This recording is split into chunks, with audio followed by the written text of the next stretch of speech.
America Iran ಮಧ್ಯದ ಶಾಂತಿ ಒಪ್ಪಂದ ಪಾಕಿಸ್ತಾನ ಮತ್ತು ಕತಾರ್ಗಳ ಮಧ್ಯಸ್ಥಿಕೆಯಲ್ಲಿ ಆಯಿತು. ಅಂದರೆ ಪೂರ್ತಿಯಾಗಿ ಆಗಿಲ್ಲ, ಇನ್ನು 2 ತಿಂಗಳಾದ ಮೇಲೆ ಅಂತಿಮ ಒಪ್ಪಂದ ಸೈನ್ ಆಗೋದು. ಈಗ ಪ್ರಿಲಿಮಿನರಿ ಡಾಕ್ಯುಮೆಂಟಿಗೆ ಸೈನ್ ಹಾಕಿದ್ದಾರೆ. ಫ್ರಾನ್ಸ್ನಲ್ಲಿ ಅಮೆರಿಕ ಅಧ್ಯಕ್ಷ ಡೊನಾಲ್ಡ್ ಟ್ರಂಪ್ ಸೈನ್ ಹಾಕಿದ್ರು. ಮಸೂದ್ ಪೆಜೆಶ್ಕಿಯನ್ ಅವ್ರ ದೇಶದಲ್ಲೇ ಕೂತ್ಕೊಂಡು, ತೆಹರಾನ್ನಲ್ಲೇ ಕೂತ್ಕೊಂಡು ಅವ್ರು ಸೈನ್ ಹಾಕಿದ್ರು. ಅಲ್ಲಿಗೆ ಮುಗೀತು ಅಂದ್ಕೊಂಡ್ವಿ. ಅದಾದ ಮೇಲೆ ಸ್ವಿಟ್ಜರ್ಲ್ಯಾಂಡ್ನಲ್ಲಿ ಅಂತಿಮ ಒಪ್ಪಂದ ಆಯಿತು. ಮಧ್ಯಸ್ಥಿಕೆ ವಹಿಸಿದ್ದು ಪಾಕಿಸ್ತಾನ ಮತ್ತು ಕತಾರ್. ಪಾಕಿಸ್ತಾನದ ಕಡೆಯಿಂದ ಟೀಮ್ ಲೀಡ್ ಮಾಡ್ತಾ ಇದ್ದದ್ದು ಫೀಲ್ಡ್ ಮಾರ್ಷಲ್ ಆಸಿಮ್ ಮುನೀರ್. ಆಸಿಮ್ ಮುನೀರನ್ನು ಸ್ವಿಟ್ಜರ್ಲ್ಯಾಂಡ್ನಲ್ಲಿ ಮುಗಿಸಿ ಬಿಡೋದಕ್ಕೆ ಇಸ್ರೇಲಿನ ಎಕ್ಸ್ಟರ್ನಲ್ ಇಂಟೆಲಿಜೆನ್ಸ್ ಏಜೆನ್ಸಿ ಮೊಸಾದ್ನವರು ಸ್ಕೆಚ್ ಹಾಕಿದ್ರಂತೆ. ಪೆಪೆ ಎಸ್ಕೋಬಾರ್ ಅನ್ನುವಂಥ ಒಬ್ಬ ಪತ್ರಕರ್ತ ಇದನ್ನೊಂದು ಇಂಟರ್ವ್ಯೂನಲ್ಲಿ ಹೇಳ್ತಾರೆ. ಮೊಸಾದ್ ಈ ಪ್ಲಾನ್ ಮಾಡಿತ್ತು, ಪಾಕಿಸ್ತಾನಿ ಮಿಲಿಟರಿ ಇಂಟೆಲಿಜೆನ್ಸಿಗೆ ಇದು ಗೊತ್ತಾಯಿತು. ಇಸ್ರೇಲಿಗೆ ಪಾಕಿಸ್ತಾನಿ ಮಿಲಿಟರಿ ಇಂಟೆಲಿಜೆನ್ಸ್ನವರು ಎಚ್ಚರಿಕೆ ಕೊಟ್ಟರು, ನಮ್ಮ ನಿಯೋಗವನ್ನೇನಾದರೂ ಟಚ್ ಮಾಡಿದ್ರೆ ಜಗತ್ತಿನ ಭೂಪಟದಲ್ಲಿ ಇಸ್ರೇಲ್ ಇರೋದಿಲ್ಲ ಅಂತ. ಅದಾದ ಮೇಲೆ ಇಸ್ರೇಲ್ ಈ ಪ್ಲ್ಯಾನನ್ನು ಡ್ರಾಪ್ ಮಾಡ್ತು ಅಂತ ಪೆಪೆ ಎಸ್ಕೋಬಾರ್ ಅನ್ನುವ ಪತ್ರಕರ್ತ ಹೇಳೋದಿದ್ದನ್ನು. ಈ ಸ್ಟೋರಿ ನನಗೆ ಯಾಕೋ ಪೂರ್ತಿಯಾಗಿ ನಂಬೋದಕ್ಕಾಗ್ತಿಲ್ಲ. ಫಸ್ಟ್ ಆಫ್ ಆಲ್, ಮೊಸಾದ್ನವ್ರು ಏನೋ ಪ್ಲ್ಯಾನ್ ಮಾಡಿದಾಗ ಆ ಪ್ಲ್ಯಾನ್ ಲೀಕ್ ಆಯಿತು ಅನ್ನುವಂಥ ಉದಾಹರಣೆಗಳು ನಡೆದಿಲ್ಲ ರೀ ಪ್ರಪಂಚದಲ್ಲಿ. ಇಸ್ರೇಲಿನ ಎಕ್ಸ್ಟರ್ನಲ್ ಇಂಟೆಲಿಜೆನ್ಸ್ ಏಜೆನ್ಸಿ ಮೊಸಾದ್ನವರು ಮಾಡಿದ್ದ ಪ್ಲ್ಯಾನ್ ಲೀಕ್ ಆಗಿಬಿಡ್ತು, ಆ ಕಾರಣಕ್ಕಾಗಿ ಆ ಪ್ಲ್ಯಾನನ್ನು ಅವರು ಅಬಾಲ್ಟ್ ಮಾಡಿದ್ರು ಅನ್ನುವಂಥ ಘಟನೆಗಳು ನಡೆದಿಲ್ಲ. ಅಷ್ಟು ಪರ್ಫೆಕ್ಟ್ ಪ್ಲ್ಯಾನ್ ಮಾಡ್ತಾರೆ ಅವರು. ಈಗ ಆಸಿಮ್ ಮುನೀರ್ರ ಕಥೆ ಮುಗಿಸುವ ಅವಶ್ಯಕತೆ ಇಸ್ರೇಲಿಗಿತ್ತ? ಮೇಲ್ನೋಟಕ್ಕೆ ಹಂಗೆ ಅನ್ನಿಸ್ತಾ ಇಲ್ಲ. ಇಸ್ರೇಲಿಗೆ ಎನಿಮಿ ನಂಬರ್ 1, 2, 3, 4, 5, 6 ಅಂತ ಮಾಡ್ತಾ ಹೋದರೆ ಪಾಕಿಸ್ತಾನ ಇನ್ನೆಲ್ಲೋ ಕೆಳಗೆ ಬರುತ್ತದು. ಪಾಕಿಸ್ತಾನಕ್ಕಿಂತಲೂ ದೊಡ್ಡ ಶತ್ರುಗಳು ಇಸ್ರೇಲಿಗೆ ತುಂಬ ದೇಶಗಳಿದ್ದಾವೆ. ಪಾಕಿಸ್ತಾನ ಇಸ್ರೇಲನ್ನು ಏನು ನೇರವಾಗಿ ಏನು ಮಾಡ್ಕೊಳ್ಳೋದಕ್ಕಾಗೋದಿಲ್ಲ, ಮಾಡುವ ಸ್ಥಿತಿಯಲ್ಲಿ ಪಾಕಿಸ್ತಾನ ಇಲ್ಲ. ಒಂದು ಇಸ್ಲಾಮಿಕ್ ದೇಶ, ಇಸ್ಲಾಮಿನ ಕಾರಣಕ್ಕಾಗಿ ಯಹೂದಿಗಳನ್ನು ಮತ್ತು ಯಹೂದಿ ದೇಶವನ್ನು ದ್ವೇಷಿಸಬೇಕು ಅನ್ನುವ ಕಾರಣಕ್ಕಾಗಿ ಪಾಕಿಸ್ತಾನ ದ್ವೇಷ ಮಾಡುತ್ತೆ, ಇಸ್ರೇಲನ್ನು ಪಾಕಿಸ್ತಾನ ದ್ವೇಷ ಮಾಡುತ್ತೆ. ಹಂಗಂತ ಟಾಪ್ ಪ್ರಯಾರಿಟಿ ಇಟ್ಕೊಂಡು ಫೀಲ್ಡ್ ಮಾರ್ಷಲ್ ಆಸಿಮ್ ಮುನೀರನ್ನು ಮುಗಿಸೋದಕ್ಕೆ ಮೊಸಾದ್ ಬಂತ? We don't know. ಬಟ್ ಹಂಗೆ ಮೊಸಾದ್ ಎಲ್ಲೂ ಮಾಡೇ ಇಲ್ವಾ ಅಂದರೆ ಮಾಡಿದೆ, ತುಂಬ ಕಡೆ ಮಾಡಿದೆ. ಹಿಂಗೆ ಶಾಂತಿ ಮಾತುಕತೆಗೆ ಒಪ್ಪಂದಕ್ಕೆ ಹೋದ ಡೆಲಿಗೇಷನ್ನಿನ ನೇತೃತ್ವ ವಹಿಸಿದವರನ್ನ ಟಾರ್ಗೆಟ್ ಮಾಡಿ ಸಾಯಿಸಿಲ್ವಾ? ಮೊಸಾದ್ ಅಂತ ಹೇಳ್ತಿಲ್ಲ, ಕೊಲೆಗಳಾಗಿಲ್ಲವಾ? ಆಗಿದ್ದಾವೆ. ನಮ್ಮದೇ ಲಾಲ್ ಬಹದ್ದೂರ್ ಶಾಸ್ತ್ರಿ ಅವರು ಹಂಗಾಗಲಿಲ್ವಾ? ಇವತ್ತಿಗೂ ಅವರ ಸಾವು ಹೆಂಗಾಯಿತು ಅನ್ನೋದರ ಮೇಲೆ ಕ್ವಶನ್ ಮಾರ್ಕ್ ಉಳ್ಕೊಂಡಿಲ್ವಾ? ತಾಷ್ಕೆಂಟಿಗೆ ಹೋಗಿದ್ರಪ್ಪ ಒಂದು ಶಾಂತಿ ಮಾತುಕತೆಗೆ ಅಂತ, ಅಲ್ಲಿಂದ ಹೆಣ ತಗೊಂಬಂದ್ವಿ ನಾವು. ಹಂಗಾಗ್ತವೆ, ಇಲ್ಲ ಅಂತ ಹೇಳೋದಿಲ್ಲ.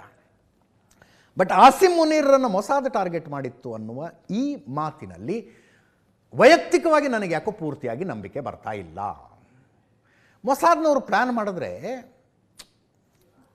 ಈಗ ಸ್ವಿಟ್ಜರ್ಲ್ಯಾಂಡ್ನಲ್ಲಿ ಕೊಲೆ ಮಾಡ್ತಾರೆ, ಎಲ್ಲಿ ಕೊಲೆ ಮಾಡಬೇಕು ಅನ್ನುವಂಥದ್ದು ಕೂಡ ಬಹಳ ಎಚ್ಚರಿಕೆಯ ಆಯ್ಕೆ. ಅದು ಫ್ರೆಂಡ್ಲಿ ನೇಷನ್ನಲ್ಲಿ ಅದನ್ನು ಮಾಡೋದಕ್ಕೆ ಹೋಗೋದಿಲ್ಲ. ಅದು ನಾಳೆ ವಿದೇಶಾಂಗ ವ್ಯವಹಾರಗಳ ಮೇಲೆ ಶಾಶ್ವತವಾದ ಕಪ್ಪು ಚುಕ್ಕೆಯಾಗಿ ಉಳ್ಕೊಂಡ್ಬಿಡುತ್ತೆ. ಹೀಗೂ ಒಂದ್ಸಲ ಮೊಸಾದ್ ಮಾಡೋಕ್ಕೆ ಹೋಗಿತ್ತು, ಜೋರ್ಡನ್ನಲ್ಲಿ ಮಾಡೋಕ್ಕೆ ಹೋಗಿತ್ತು. ಖಾಲಿದ್ ಮೆಶಾಲ್ ಅಂತ ಹಮಾಸ್ ಭಯೋತ್ಪಾದಕ ಸಂಘಟನೆಯ ಪೊಲಿಟಿಕಲ್ ವಿಂಗ್ನ ನೇತೃತ್ವ ವಹಿಸಿದ್ದ ಖಾಲಿದ್ ಮೆಶಾಲ್ ಜೋರ್ಡನ್ನಿನ ರಾಜಧಾನಿ ಅಮ್ಮಾನ್ನಲ್ಲಿ ನಾರ್ಮಲ್ ಲೈಫ್ ಲೀಡ್ ಮಾಡ್ತಾ ಇದ್ದ ಆತ ಖಾಲಿದ್ ಮೆಶಾಲ್. ಈ ಕೇರಳದಲ್ಲಿ ಒಂದು ಸಮಾವೇಶ ನಡೀತು, ವಿಡಿಯೋ ಕಾನ್ಫರೆನ್ಸ್ನಲ್ಲಿ ಒಬ್ಬ ಹಮಾಸ್ನ ನಾಯಕ ಭಾಷಣ ಮಾಡ್ತಾನೆ, ಇದೇ ಖಾಲಿದ್ ಮೆಶಾಲ್. ಆತನನ್ನು ಮುಗಿಸೋದಕ್ಕೆ ಮೊಸಾದ್ ಒಂದು ಸ್ಪೆಷಲ್ ಪಾಯ್ಸನ್ ಒಂದನ್ನು ರೆಡಿ ಮಾಡಿತ್ತು. ವಿಶೇಷವಾಗಿ ವಿಜ್ಞಾನಿಗಳು ಆ ಪಾಯ್ಸನ್ನ ರೆಡಿ ಮಾಡಿದ್ರು.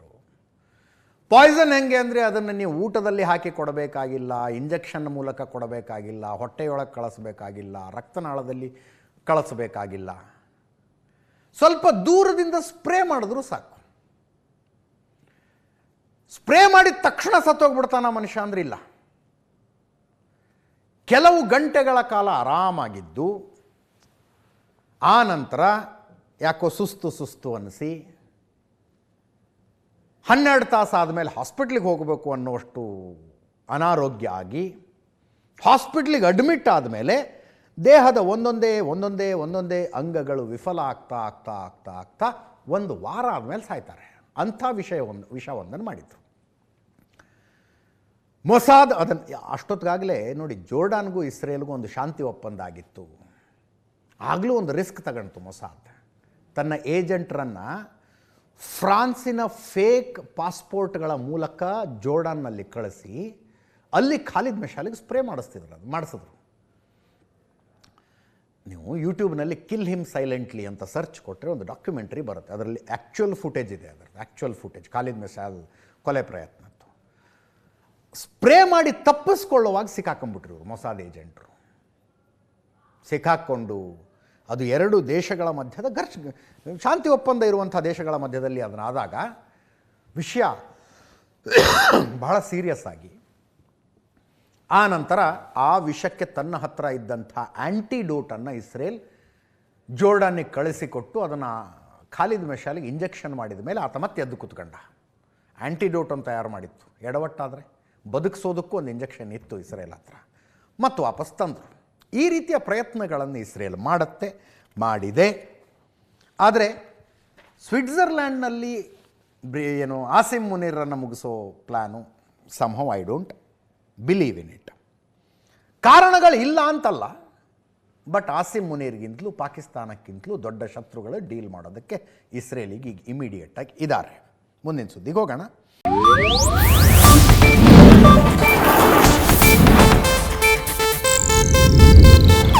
ಇದು ಏಷ್ಯಾನೆಟ್ ನ್ಯೂಸ್ ನೆಟ್ವರ್ಕ್ ಪ್ರಸ್ತುತಿ.